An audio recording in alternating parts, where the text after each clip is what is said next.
tu, ali na nešto. Je to jedan vozača, pa ne ide on. Ovako je isto, ima tako hrvatski dijelik, je to što da vidiš dijete.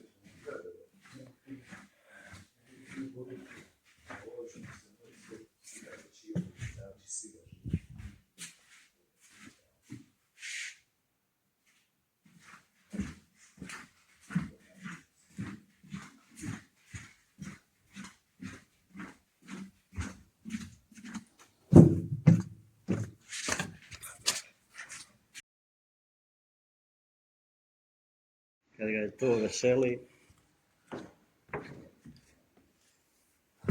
Mi radimo s njima, to baš ne.